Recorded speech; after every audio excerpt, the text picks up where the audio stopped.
আমার ২২ বছরের কাজের লোক আমার ঘরেই ঘুমাত। তাকে আমি সবসময় সাধারণভাবেই দেখতাম। একদিন হঠাৎ সে আমার সামনে এসে বলল, ম্যাডাম, দয়া করে আমাকে ছোট চোখে দেখবেন না। সেই রাতে যখন আমি তার দিকে তাকালাম, আমি অবাক হয়ে গেলাম। রমেশ এখন আর আগের মতো যুবক নয়, বরং এক পরিপক্ক, পরিণত মানুষের মতো আচরণ করছিল। আমি তাকে অনেকক্ষণ ধরে ডাকছিলাম, কিন্তু তার কোনো সাড়া পাচ্ছিলাম না। তাকে খুঁজতে খুঁজতে আমি তার ঘরে গেলাম। সেখানে দেখলাম রমেশ মাত্রই স্নান সেরে বাথরুম থেকে বেরিয়ে এসেছে। তার গায়ে তখনও শার্ট ছিল না। আমি প্রথমবারের মতো তাকে এমনভাবে দেখলাম। রমেশের শরীর ছিল খুব শক্তিশালী, যেন কোনো যোদ্ধার মতো। আমি অবাক হয়ে তাকিয়ে রইলাম। বহু বছর পর আমি কোনো যুবককে এভাবে দেখলাম। আমি একদৃষ্টিতে তাকিয়েছিলাম, তারপর আমি রমেশকে। আমার নাম প্রিয়া। আমি ৩৮ বছরের হলেও আমি আমার শরীরের অনেক যত্ন নিতাম। তাই আমার বয়স বেশি মনে হতো না। বন্ধুরা, আজকের গল্পটি অনেক বেশি স্পেশাল, তাই কেউ মিস করো না। আর দয়া করে গল্পগুলো ভালো লাগলে ভিডিওটি লাইক, শেয়ার এবং চ্যানেলটি সাবস্ক্রাইব করো প্লিজ। যখন থেকে রমেশ আমার বাড়িতে এসে থাকতে শুরু করল, আমার জীবনে কিছু পরিবর্তন আসতে লাগল। প্রথমে আমি ভেবেছিলাম রমেশ ছোট, সে কিছু বুঝতে পারবে না। কিন্তু ধীরে ধীরে তার আসল চরিত্র আমার সামনে আসতে লাগল। আমি কখনো ভাবতেও পারিনি যে ২২ বছরের একটি ছেলে আমার মতো ৩৮ বছরের একজন মহিলার জীবনে এমন আনন্দ বয়ে আনবে। রমেশ ২২ বছরের তরুণ, যাকে আমি গ্রামের বাড়ি থেকে আমার বাড়িতে কাজের জন্য নিয়ে এসেছিলাম। আমার বাড়িতে শুধু আমি আর আমার ১ বছরের সন্তান ছিল। যখন আমি কাজে যেতাম, রমেশ আমার সন্তানের যত্ন নিত এবং সে আমার বাড়িতেই থাকত। আমি বিয়ে না করেই মা হয়েছিলাম। আমার প্রেমিক আমাকে বিয়ের প্রতিশ্রুতি দিয়ে আমার সঙ্গে প্রেমের অভিনয় করেছিল। যখন আমি গর্ভবতী হয়ে গেলাম, আমি তার বাড়িতে গেলাম এবং সেখানে গিয়ে দেখি যে তার বিয়ে হচ্ছে। সে আমার সঙ্গে প্রেমের অভিনয় করেছিল, কিন্তু শেষমেশ অন্য একটি মেয়েকে বিয়ে করে ফেলেছিল। আমার গর্ভে যে সন্তান ছিল, তাকে নষ্ট করার ইচ্ছে আমার হয়নি। যখন আমি ভাবলাম গর্ভপাত করাব, তখনও অনেক দেরি হয়ে গিয়েছিল, কারণ আমি তখন প্রায় ৫ মাসের গর্ভবতী ছিলাম। আমার বাবা মা আমাকে এবং আমার সন্তানকে গ্রহণ করতে অস্বীকার করলেন। তাই আমি একাই থাকতে শুরু করলাম। কিছু মাস আগে আমি আমার গ্রামের বাড়ি গিয়েছিলাম আমার দাদার ৯০তম জন্মদিন উদযাপন করতে। আমার দাদু আমাকে সেই বিশেষ দিনের জন্য নিমন্ত্রণ পাঠিয়েছিলেন, তাই আমি গ্রামে গিয়েছিলাম। সেখানে আমার ছেলেকে শুধু আমার দাদাই ভালোবেসে কোলে তুলে নিয়েছিলেন। আমার ছেলে কুনাল তার সঙ্গে খেলছিল, এমন সময় অফিস থেকে আমার ফোন এলো। কিছুক্ষণের জন্য ফোনে কথা বলার জন্য আমি বাইরে গেলাম। আমি যখন বাইরে থেকে ফিরে এলাম, দেখলাম আমার ছেলে কুনাল আর দাদার কাছে নয়, বরং বাড়ির এক কর্মচারীর কাছে ছিল। আমি লক্ষ্য করলাম কুনাল সেই কর্মচারীর সঙ্গে বেশ আনন্দের সঙ্গে খেলছে। আমি আমার সন্তানকে তার কাছ থেকে নিয়ে চলে যাওয়ার প্রস্তুতি নিচ্ছিলাম, তখনই সেই কর্মচারী আমাকে থামিয়ে বলল, ম্যাডাম, আমাকে একটু সাহায্য করবেন? আমার টাকার প্রয়োজন নেই, আমার কাজের প্রয়োজন। সে নিজেকে পরিচয় দিয়ে বলল, আমি রমেশ। আমি আগে এই বাড়ির গবাদি পশুর খোয়ারের দেখাশোনা করতাম, কিন্তু এখন বড় সাহেব গবাদি পশু বিক্রি করার কথা ভাবছেন। যদি আপনার কাছে কোনো কাজ থাকে, দয়া করে আমাকে দিন, আমার খুব প্রয়োজন। আমার বাবা মাও দিনমজুরি করেন, তাই আমার কাজের খুব প্রয়োজন। তখন আমি বললাম, আমার সন্তানের যত্ন নেওয়ার জন্য একজনের প্রয়োজন। কিন্তু এর জন্য তোমাকে শহরে যেতে হবে। আমি এই কাজের জন্য তোমাকে প্রতি মাসে ৭,০০০ টাকা দেব। রমেশ আমার প্রস্তাব শুনে শহরে আসতে রাজি হয়ে গেল। কুনাল তার সঙ্গে বেশ ভালোভাবে থাকত। এটা দেখে আমি রমেশকে আমার বাড়িতে নিয়ে আসার সিদ্ধান্ত নিলাম। রমেশ তখন থেকেই আমার বাড়িতে থাকত।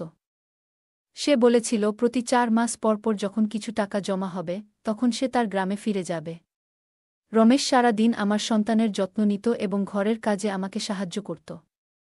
১ মাস হয়ে গেছে রমেশ আমাদের বাড়িতে এসেছে, আর এই ১ মাসে সে নিজের কাজকে খুবই আন্তরিকতার সঙ্গে করেছে। তাকে আমার খুবই ভালো লাগত। রমেশের যত্নে আমার সন্তানের স্বাস্থ্যের উন্নতি হতে শুরু করেছিল এবং আমি অবাক হয়ে দেখলাম যে আমার ছেলে কুনাল, যে আমাকে আগে অনেক বিরক্ত করত, এখন রমেশের হাত থেকে খুব ভালোভাবে খাবার খাচ্ছে। আমি রমেশকে আমার বাড়িতে থাকার জন্য একটি আলাদা ঘর দিয়েছিলাম। একদিন রাতে আমার ছেলে খুব কাঁদছিল এবং কিছুতেই থামছিল না। তার কান্নার শব্দ শুনে রমেশ আমার ঘরে এসে কুনালকে আমার কাছ থেকে নিয়ে নিল। রমেশের কাছে যেতেই আমার ছেলে কুনাল একদম শান্ত হয়ে গেল। রাত অনেক হয়ে গিয়েছিল, কুনাল রমেশকে ছেড়ে দিতে চাইছিল না, তাই আমি রমেশকে আমার ঘরেই থেকে যাওয়ার জন্য বললাম। সেদিন আমি অনেক সুন্দর একটি পোশাক পরেছিলাম। সে আমার কথায় রাজি হয়ে গেল। সকালে আমি ঘুম থেকে উঠলাম, তখন দেখি কুনাল রমেশকে জড়িয়ে ধরে ঘুমাচ্ছে। সেই দৃশ্য দেখে আমার মনে হল, রমেশ সত্যিই আমার সন্তানের জন্য একজন আদর্শ দেখাশোনাকারী হয়ে উঠেছে। সেই রাতের পর থেকে রমেশ কুনালের জন্য আমার ঘরেই থাকতে শুরু করল। রমেশ আসার পর সবকিছু ঠিকঠাক চলছিল, আর তার কাজের প্রতি আন্তরিকতা দেখে আমি বেশ খুশি ছিলাম। ছুটির দিনে আমি রমেশকে নিয়ে শপিং মলে গেলাম। সেখানে আমি তার জন্য সুন্দর কিছু পোশাক কিনলাম এবং সেলুনে গিয়ে তার নতুন হেয়ার স্টাইল করিয়ে দিলাম। রমেশ দেখতে ভালো ছিল, কিন্তু সে সবসময় খুব সাধারণভাবে থাকত। সেদিন আমি তার পুরো লুকটাই বদলে দিয়েছিলাম। নতুন রূপে রমেশকে দেখে আমি নিজেই বিশ্বাস করতে পারছিলাম না যে কাল পর্যন্ত যে একজন সাধারণ কর্মচারী ছিল, সে এতটা স্মার্ট এবং আকর্ষণীয় লাগতে পারে। শপিং মল থেকে আমরা যখন বাড়ি ফিরলাম, কুনাল ঘুমিয়ে পড়েছিল। আমি তাকে তার ঘরে নিয়ে বিছানায় শুইয়ে দিলাম এবং পানি আনতে বাইরে যেতে লাগলাম। ঠিক তখনই রমেশ আমার জন্য পানি নিয়ে এলো। আমি পানি খেয়ে গ্লাসটা রেখে দিলাম, আর লক্ষ্য করলাম রমেশ আমাকে তখন থেকেই এক দৃষ্টিতে দেখছিল। হঠাৎ করেই সে আমাকে আলতো করে জড়িয়ে ধরল। অনেক বছর পর কোনো পুরুষের আলিঙ্গন পেলাম, আমি অবাক হয়ে তাকে দূরে সরিয়ে দিলাম। তখন রমেশ বলল, ম্যাডাম, আজ আপনার জন্যই আমি প্রথমবারের মতো নিজেকে ভালোবাসতে শিখেছি। জীবন সত্যিই সুন্দর, শুধু সেটাকে কিভাবে উপভোগ করতে হয় তা জানা দরকার। আজ আপনি আমাকে সম্পূর্ণ বদলে দিয়ে আমার উপর অনেক বড় অনুগ্রহ করেছেন। সত্যিই আমি এখন অনেক ভালো লাগছি। রমেশের মুখে সেই আনন্দের হাসি দেখে আমিও খুশি হয়ে গেলাম। কারণ কোনো গরিবের উপকার করতে আমার অনেক ভালো লাগে। পরের দিন থেকেই রমেশ খুব পরিপাটি ও সুশৃঙ্খলভাবে থাকতে শুরু করল। সে মাত্র ২২ বছরের হলেও গ্রামের ছেলে হওয়ার কারণে তার শারীরিক গঠন ছিল মজবুত। সে প্রতিদিন বাড়িতেই শরীরচর্চা করত, আর তার উচ্চতাও বেশ ভালো ছিল। একদিন আমি তার পড়াশোনা সম্পর্কে জানতে চাইলে সে বলল, এখন আর তার পড়াশোনায় মন নেই। প্রতিদিন সকালে অফিসে যাওয়ার আগে আমি আমার সন্তানের প্রতি ভালোবাসা প্রকাশ করতাম। আজ সকালে অফিসে যাওয়ার আগে যখন আমি আমার ছেলে কুনালকে আদর করতে গেলাম, দেখি সে রমেশের কোলে বসে আছে। হঠাৎ আমার ছেলে কুনাল মুখটা ঘুরিয়ে নেয়, আর আমার ঠোঁট অজান্তে রমেশের গালে স্পর্শ করে। আমি কিছুটা অপ্রস্তুত হয়ে পড়েছিলাম এবং দ্রুত রমেশের কাছে ক্ষমা চাইলাম। ঘটনাটি আমাকে অস্বস্তিতে ফেলে দিলেও রমেশ বিষয়টি সহজভাবে গ্রহণ করল। আমি তখন রমেশের কাছে ক্ষমা চেয়ে অফিসে চলে গেলাম। সন্ধ্যায় যখন বাড়ি ফিরলাম, তখনও আমি রমেশের চোখে চোখ রাখতে পারছিলাম না। রমেশ কুনালকে খাইয়ে ঘুম পাড়িয়ে দিয়েছিল, তারপর আমরা একসঙ্গে রাতের খাবার খেয়ে নিলাম। খাওয়ার পর আমি আমার ঘরে গিয়ে ওষুধ খেতে লাগলাম, কারণ আমার মাইগ্রেনের সমস্যা ছিল।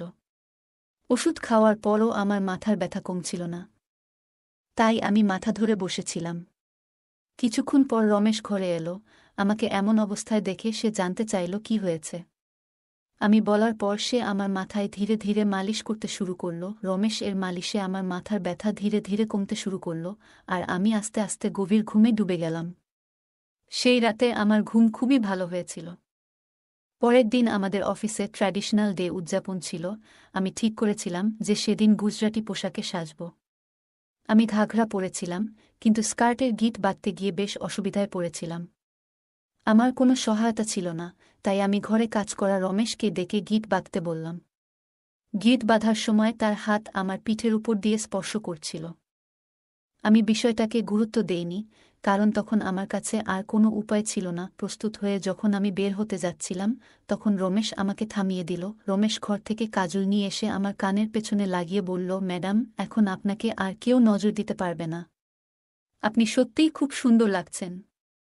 আপনি এমনিতেই অনেক সুন্দর, আর আজকে আরও সুন্দর লাগছেন। তার কথা শুনে আমি হেসে ফেললাম এবং বাইরে বেরিয়ে পড়লাম। সেদিন সন্ধ্যায় যখন আমি বাড়ি ফিরলাম, তখন আমার সঙ্গে আমার এক বান্ধবী এবং তার বন্ধু ছিল। রমেশ সেদিন অসাধারণ খাবার তৈরি করেছিল। আমার বান্ধবী পরের ৪ দিন আমার বাড়িতে থাকার সিদ্ধান্ত নিয়েছিল, আর তার বন্ধু আমাদের সঙ্গে পরের ৩ দিন ছিল। পরের দিন রাতে রমেশ খাবার তৈরি করে আমার বান্ধবী তানিয়া এবং তার বন্ধুকে ডেকে খেতে বলল, কিন্তু তারা নিজেদের ঘরে বসে পানীয় খাচ্ছিল। তানিয়া অনেকটাই পান করে ফেলেছিল এবং খাওয়া ছাড়াই ঘুমিয়ে পড়েছিল, আর তার বন্ধু সুনীল আমাদের সঙ্গে খাবার টেবিলে বসে খেতে শুরু করল। সুনীল আমাকে উদ্দেশ্য করে বলল, প্রিয়া, তুমি তো তানিয়ার থেকেও সুন্দর। সুনীলের কথায় রমেশ তার দিকে রাগী দৃষ্টিতে তাকাল এবং খাওয়া শেষ করে নিজের ঘরে চলে গেল। সুনীলে চলে যাওয়ার পর সে আমার কাছে এসে বলল, ম্যাডাম, আপনার এই ধরনের বন্ধুরা আমার ভালো লাগছে না। তখন আমি রমেশকে ধমক দিয়ে বললাম, আমি তোকে পরিবারের সদস্যের মতো মনে করি, এর মানে এই নয় যে তুই আমার অতিথিদের নিয়ে কিছু বলবি। তোর কাজ হচ্ছে বাড়িতে আসা অতিথিদের সেবা করা, তুই শুধু সেটাই করবি। আমাকে শেখানোর চেষ্টা করার দরকার নেই। আমি আমার ঘরে চলে গেলাম। যদিও আমি রমেশকে ধমক দিয়েছিলাম, তবুও সে আমার জন্য পানি নিয়ে এলো। আমি আমার ওষুধ খেয়ে পানি পান করে শুয়ে পড়লাম। সেদিন রমেশ আমার ঘরে ঘুমাতে আসেনি বলে মনে হচ্ছিল, কিন্তু সকালে ঘুম ভাঙতেই দেখি সে আমার পাশে শুয়ে আছে। সকালে ঘুম থেকে উঠতেই দেখি তানিয়া আমার সামনে দাঁড়িয়ে আছে এবং তার মুখে বিরক্তির ছাপ। রমেশকে সামনে আনা হলো, তার হাতে তানিয়ার ওড়নাটা বাঁধা ছিল। তানিয়া ক্ষুব্ধ কণ্ঠে বলল, তোমার এই গ্রাম্য কাজের লোকটা আমার বন্ধুর হাত ভেঙে দিয়েছে। রমেশ তখন মাথা নাড়ল এবং শান্তভাবে বলল, ম্যাডাম, আমি কিছুই করিনি। রাতে সুনীল সাহেব মদ্যপ অবস্থায় ছিলেন, সম্ভবত তার ভারসাম্য হারিয়ে পড়ে গিয়েছিলেন। আমি তো সুনীল সাহেবের উপর হাত তুলতে যাব কেন? তানিয়া তখনও কিছুটা অস্বাভাবিক অবস্থায় ছিল বলে মনে হল। রমেশ আমার জন্য তাদের কাছে ক্ষমা চেয়ে নিল। তানিয়া ও সুনীল তখন সেখান থেকে চলে গেলেন এবং রমেশ আমার কাছেও ক্ষমা চাইতে শুরু করল। আমি জানতাম রমেশ কোনো ভুল করেনি। আজ আমি ছুটি নিয়েছিলাম কারণ কয়েকদিন ধরে আমি খুব ব্যস্ত ছিলাম। তাই ভাবলাম আজ একটু নিজেকে সময় দেব। সকালের নাশতা করার পর আবারও 1 ঘন্টার জন্য ঘুমিয়ে পড়লাম। রামার ছেলে কুনালও আমার সঙ্গে ঘুমিয়ে পড়েছিল। ঘুম থেকে উঠে মনে হলো 1 কাপ চা খুব দরকার। আমি রমেশকে ডেকে চা বানানোর জন্য বললাম। আমি তাকে অনেকক্ষণ ধরে ডাকছিলাম, কিন্তু তার কোনো সাড়া পাচ্ছিলাম না। তাকে খুঁজতে খুঁজতে আমি তার ঘরে গেলাম। সেখানে দেখলাম রমেশ মাত্রই স্নান সেরে বাথরুম থেকে বেরিয়ে এসেছে। তার গায়ে তখনও শার্ট ছিল না। আমি প্রথমবারের মতো তাকে এমনভাবে দেখলাম। রমেশের শরীর ছিল খুব শক্তিশালী, যেন কোনো যোদ্ধার মতো। আমি অবাক হয়ে তাকিয়ে রইলাম। বহু বছর পর আমি কোনো যুবককে এভাবে খালি শরীরে দেখলাম। আমি এক দৃষ্টিতে তাকিয়েছিলাম, আমার যেন হুঁশ ছিল না। এই মুহূর্তে রমেশ আমাকে ডাক দিল। তখন দেখি সে শার্ট পরে আমার সামনে দাঁড়িয়ে আছে, কিন্তু আমি তখনও তাকিয়ে আছি, যেন আমার মনোযোগ ছিল অন্য কোথাও। রমেশ আমার চোখের সামনে হাতের চুটকি বাজালো। আমি হুঁশে ফিরলাম। তাকে বললাম, আমার জন্য 1 কাপ চা বানিয়ে দাও। আজকের দিনটা আমি নিজের জন্য একটু আলাদা করে রেখেছিলাম। তাই দুপুরবেলা নিজের ঘরে বসে রিল্যাক্স করার জন্য ত্বকের যত্ন নিচ্ছিলাম। আমি তখন শর্টস আর গাউন পরেছিলাম এবং আমার পায়ের ওয়াক্সিং করছিলাম। ওয়াক্সিং করার সময় একটু বেশি গরম ওয়াক্স পায়ে পড়ে যায়, যার ফলে পা পুড়ে যায়। ব্যথায় আমার মুখ দিয়ে শব্দ বেরিয়ে গেল। আমার ব্যথার শব্দ শুনে রমেশ দ্রুত ঘরে আসে। সে এসে পায়ের পুড়ে যাওয়া অংশ থেকে গরম ওয়াক্স সরিয়ে দেয় এবং সেখানে সাবধানে ক্রিম লাগিয়ে দেয়। তার সাহায্য আমার পায়ে স্বস্তি এনে দেয়, যদিও তার স্পর্শের কারণে আমি কিছুটা অস্বস্তি বোধ করছিলাম। রমেশ ও আমি ঘরের কিছু কাজ করছিলাম, কিন্তু আমার মধ্যে তখন কিছু অনুভূতি তৈরি হচ্ছিল যা বোঝানো কঠিন। হঠাৎ রমেশের চোখ আমার দিকে পড়তেই আমি ব্যথার কারণে আবার একটু কুঁকিয়ে উঠলাম। রমেশ চিন্তিত মুখে বলল, ম্যাডাম, আপনি এখন বিশ্রাম নিন। বাকি যা দরকার আমাকে বলুন, আমি সব ঠিক করে দেব। আমি তাকে আমার পায়ের বাকি অংশের ওয়াক্সিং করার জন্য বললাম। রমেশ আমার কথা মতো কাজ করল, এমনকি আমার মুখেও হালকা ম্যাসাজ করে দিল। তার স্পর্শে আমি বেশ আরাম বোধ করলাম। আজকের ছুটির দিনটা আমার জন্য বেশ শান্তিপূর্ণ ছিল। রমেশ সত্যিই সব দিক থেকেই নিখুঁত ছিল, কোনো কাজই তার জন্য কঠিন মনে হতো না। আজকে রাত নামতেই আমি তাকে আমার ঘরে না থাকার জন্য অনুরোধ করলাম। দিনের বেলায় আমি ঘরে থাকি না, তাই অন্তত রাতটা আমি আমার সন্তানের সঙ্গে একান্তে কাটাতে চেয়েছিলাম। প্রতিবার রমেশ ঘরে থাকা আমার পছন্দ হতো না, তাই আজ রাতে তাকে অন্য ঘরে থাকার জন্য বললাম। দিনগুলো এভাবেই চলতে থাকল। কিছুদিন রমেশ ছাড়া আমার ছেলে কুনাল রাতে ঘুমাতে পারত না। কিন্তু ধীরে ধীরে সে কান্না বন্ধ করল। এদিকে আমি নিজেও কিছু পরিবর্তন অনুভব করতে শুরু করলাম। প্রতিদিন সকালে ঘুম থেকে উঠলেই শরীর ভারী লাগতে শুরু করল। হঠাৎ এই পরিবর্তন কেন হচ্ছে তা বুঝতে পারছিলাম না। আমার শরীরের যন্ত্রণা এতটাই বেড়ে গিয়েছিল যে বিছানা থেকে ওঠারও ইচ্ছা থাকত না। তাই আমি অফিস থেকে 1 সপ্তাহের ছুটি নিয়ে নিলাম, যেন কিছুটা বিশ্রাম নিয়ে সুস্থ হয়ে উঠতে পারি।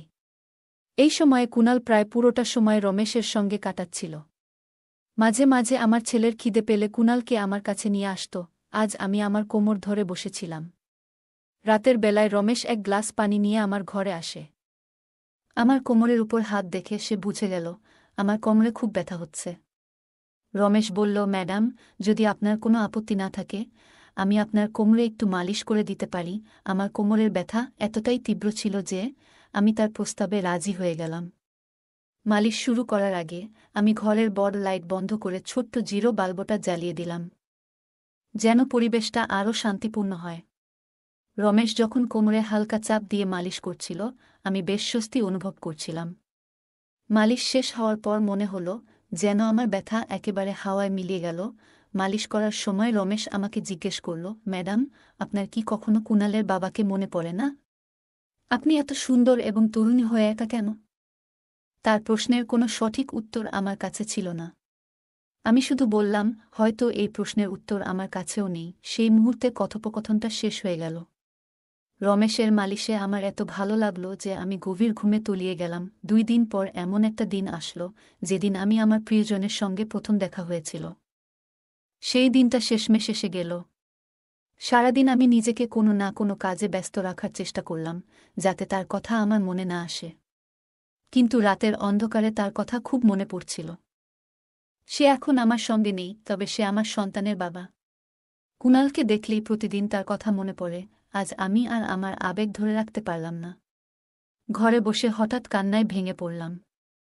আমার ছেলে আমার পাশে ঘুমাচ্ছিল, কিন্তু তখন আমি সেটাও খেয়াল করিনি। আজ এমন কি আমি আমার ওষুধও খেতে ভুলে গিয়েছিলাম। রাতে রমেশ এক গ্লাস পানি নিয়ে আমার ঘরে ঢুকল। আমাকে কাঁদতে দেখে সে আমাকে পানি পান করাল। আমি কিছুটা স্থির হলে সে আমাকে ওষুধ দিল। আমার কান্নার আওয়াজ শুনে আমার ছেলে কুণাল কিছুটা নড়াচড়া করতে লাগল। তখন রমেশ আমাকে নিজের ঘরে নিয়ে গেল। সেখানে গিয়ে আমি নিজের আবেগ সামলাতে না পেরে হঠাৎ রমেশকে জড়িয়ে ধরলাম। আমার অনুভূতিগুলো যেন বসেছিল না। আমার দুঃখের কারণ শুনে রমেশ নীরবে আমার চোখের জল মুছে দিল। আমি তার কাঁধে হাত রেখে বললাম, আজ আমি তোমার পাশে থাকতে চাই, একটু সান্ত্বনার খোঁজে। রমেশ কিছুটা বিস্মিত হয়ে বলল, ম্যাডাম, আমি তো এসব বুঝি না। তার কথা শুনে আমি হেসে ফেললাম এবং তাকে সান্ত্বনা দিয়ে পাশে বসালাম। সেই রাতে আমি তার ঘরেই ছিলাম। কিন্তু সকালে ঘুম থেকে উঠে দেখলাম সে সেখানে নেই, শুধু তার শার্টটা পরে আছে। বাইরে গিয়ে দেখলাম রমেশ কুণালকে দুধ আর বিস্কুট খাওয়াচ্ছে। আমি আমার ছেলের কথা ভুলে গিয়েছিলাম, কিন্তু রমেশ ভোলেনি। সে আমাদের দুজনকেই খুশি রেখেছিল। রাতের ক্লান্তির কারণে আমি সকালে বেশ দেরি করে উঠেছিলাম। সারাদিন রমেশ আমার সঙ্গে চোখ মিলায়নি। আজ আমার বন্ধু তানিয়া আমার সঙ্গে দেখা করতে এলো। সে রমেশের দিকে একবারও তাকায়নি। রমেশ এসে তাকে পানি দিল এবং তারপর চুপচাপ ঘর থেকে বেরিয়ে গেল। কিছুক্ষণ কথা বলার পর তানিয়া চলে যাওয়ার জন্য তৈরি হল। যাওয়ার সময় সে বলল, যত দ্রুত সম্ভব তোমার কাজের ছেলেটাকে এখান থেকে বিদায় করে দাও। বাইরে থেকে যতটা সরল মনে হয় সে আসলে ততটা সরল নয়। তানিয়ার কথাটা আমি তেমন গুরুত্ব দিলাম না। রোজকার মতোই রাতের খাবার শেষে রমেশ আমার ঘরে এক গ্লাস পানি নিয়ে এলো। সে কুণালকে ঘুম পাড়িয়ে দিয়েছিল। আজ কুণাল হলঘরে দোলনায় ঘুমাচ্ছিল আর রমেশ তার দেখভাল করছিল। আমি ঘরের লাইট বন্ধ করে ঘুমিয়ে পড়লাম। কিছুক্ষণ পরে কুণাল কাদার শব্দে আমার ঘুম ভাঙল। আমি উঠতে যাচ্ছিলাম, তখনই তার কান্নার আওয়াজ হঠাৎ থেমে গেল। তারপর আমি আমার ঘরের দরজা খোলার একটা শব্দ শুনতে পেলাম। আমি চুপচাপ লক্ষ্য করছিলাম। রমেশ আমার ঘরে ঢুকল। সে ধীরে ধীরে আমার কাছে এসে দেখার চেষ্টা করছিল আমি ঘুমিয়ে আছি কিনা। এরপর সে আমার মোবাইলটা তুলে নিল। তার এই কার্যকলাপ দেখে আমি দ্রুত লাইট জ্বালিয়ে দিলাম। আমাকে জেগে থাকতে দেখে রমেশ হতভম্ব হয়ে গেল। আমি তার হাত থেকে মোবাইলটা কেড়ে নিলাম এবং জিজ্ঞেস করলাম, রমেশ, এ কি করছ? এত রাতে তুমি এখানে কি করছ? সে কিছু না বলেই চলে যাওয়ার চেষ্টা করল, কিন্তু আমি তাকে এত সহজে ছেড়ে দেওয়ার ইচ্ছা করিনি। আমি তাকে তার সেই ভিডিও দেখালাম যেখানে তানিয়া একদিন এসে আমাকে একটা ভিডিও দেখাল, যেটা তার বয়ফ্রেন্ড সুনীলের সঙ্গে রমেশের মারপিটের দৃশ্য ছিল। সেদিন সুনীল এর মোবাইলের ক্যামেরা ভুলবশত চালু ছিল এবং সেই ঘটনাটা পুরোপুরি রেকর্ড হয়ে যায়। সেই ভিডিও দেখার পর থেকেই আমি রমেশের উপর নজর রাখছিলাম। আমি রমেশকে ডেকে বললাম, রমেশ, তুমি মিথ্যে কেন বললে? কেন সুনীল এর উপর হাত তুলেছিলে? রমেশ একটু থেমে বলল, যে কেউ আপনাকে ক্ষতি করার চেষ্টা করবে তার সঙ্গে আমি এমনই করব। ম্যাডাম, সেদিন রাতে সুনীল মদ্যপ অবস্থায় আপনার ঘরে ঢুকেছিল আর সে আপনার সাথে খারাপ ব্যবহার করতে চেষ্টা করছিল। এজন্যই আমি তার উপর হাত তুলেছিলাম। রমেশের কথা শুনে আমি অবাক হয়ে বললাম। আমি বললাম, ঠিক আছে, আমি তোমার কথা মেনে নিচ্ছি, কিন্তু তুমি আমার পানিতে ঘুমের ওষুধ কেন মেশাচ্ছিলে? আজ আমি নিজেই দেখেছি তুমি আমার পানিতে ওষুধ মিশিয়েছিলে। তোমার নজর আমার উপর ছিল, আর যেটা তুমি চেয়েছিলে সেটা আমি তোমাকে দিয়েছি। এখন তোমার কাজ শেষ, তুমি তোমার গ্রামে ফিরে যাও। আমার কথা শুনে রমেশ বলল, ম্যাডাম, আপনি যা ভাবছেন সেটা মোটেও ঠিক নয়। গত রাতে আমি কিছুই ভুল করিনি। হ্যাঁ, আমি আপনার পানিতে ঘুমের ওষুধ মেশাই যাতে আপনি ঘুমিয়ে পড়েন, কিন্তু আমি আপনার সঙ্গে কিছুই করতে চাইনি। কয়েকদিন আগে রাতে আমি আপনাকে ফোনে কথা বলতে দেখেছিলাম। আমি বুঝতে পেরেছিলাম আপনি আবারও আপনার সেই প্রেমিকের সঙ্গে দেখা করার পরিকল্পনা করছেন, এবং সেই দেখা আপনার নিজের বাড়িতেই হওয়ার কথা ছিল। আমি এটা আটকাতে চেয়েছিলাম, কারণ সেই ব্যক্তি এখনও আপনাকে প্রতারণা করছে। সে আপনাকে মিথ্যে কথা বলছে। সে আপনাকে ধোঁকা দিচ্ছে, আর তার লক্ষ্য আপনার সন্তানকে আপনার কাছ থেকে দূরে নিয়ে যাওয়া। তার স্ত্রী সন্তান ধারণ করতে পারে না, তাই সে আপনার কাছাকাছি আসতে চাচ্ছে। সে তার স্ত্রীকে তালাক দেয়নি, আর এসব কথাই সে আপনাকে গোপন করেছে। আমি বিস্মিত হয়ে রমেশকে জিজ্ঞেস করলাম, রমেশ, তুমি এসব জানলে কিভাবে? তুমি কে? এসব তথ্য তুমি পেলে কোথা থেকে? রমেশ উত্তরে বলল, আপনার বাবা সাহেব আমাকে আপনার ছবি দেখিয়েছিলেন। রমেশ বলল, প্রথমবার আপনাকে দেখে খুব ভালো লেগেছিল, কিন্তু আপনার বাবা সাহেব বলেছিলেন যে আপনি বিয়ে করতে চান না। তখনই আমরা দুজনে মিলে একটা পরিকল্পনা করি, আপনার জীবনে জায়গা করে নেওয়ার জন্য আমি এখানে এসেছিলাম। তবে এখানে আসার পর দেখলাম অনেকেই আপনাকে ভুল উদ্দেশ্যে কাছে টানতে চাইছে। তখন থেকেই আমি আপনার সুরক্ষা করা শুরু করি। রমেশ আসলে 22 বছর বয়সী ছিল না, আমার প্রথম সন্দেহ ঠিকই ছিল। সে 30 বছর বয়সী এবং একটি ভালো চাকরি করত। আমার ভালোবাসা জয় করতে সে এত চেষ্টা করেছিল। রমেশ যা বলেছিল সবই সত্যি ছিল। সে আমার প্রেমিক সম্পর্কে যা কিছু বলেছিল তার সবকিছুই সঠিক প্রমাণিত হয়েছে। রমেশের মতো একজন সৎ জীবনসঙ্গী এবং আমার সন্তানের জন্য একজন দায়িত্বশীল বাবা পাওয়া আমার জন্য সত্যিই বড় সৌভাগ্যের ব্যাপার। আমি আমার পুরনো প্রেমিকের প্রতারণা থেকে বেঁচে গেছি। আজ আমি রমেশ, যার আসল নাম বিজয়, তার সঙ্গে খুব সুখী। সে আমাকে এবং আমার সন্তানকে অনেক ভালোবাসে। আমার বাবা সাহেবের কারণেই আজ আমি আমার নতুন পরিবার শুরু করতে পেরেছি। রমেশের মতো একজন জীবনসঙ্গী পাওয়া আমার জন্য সত্যিই আশীর্বাদ। বন্ধুরা, যারা সত্যিকারের ভালোবাসে তারা কখনো কোনো কঠিন সময়ে আপনাকে ছেড়ে যাবে না। সম্পর্ক টিকিয়ে রাখার জন্য কোনো কারণের প্রয়োজন হয় না, কিন্তু সম্পর্ক ভাঙার জন্য একটা অজুহাতই যথেষ্ট। এই ছিল আজকের আমাদের ছোট্ট গল্প। গল্পটা কেমন লাগলো জানাতে ভুলবে না। আরও মজার মজার রোমান্টিক গল্প শুনতে চাইলে ভিডিওটি লাইক, শেয়ার এবং চ্যানেলটি সাবস্ক্রাইব করতে এবং বেল আইকনটি ক্লিক করতে ভুলবে না।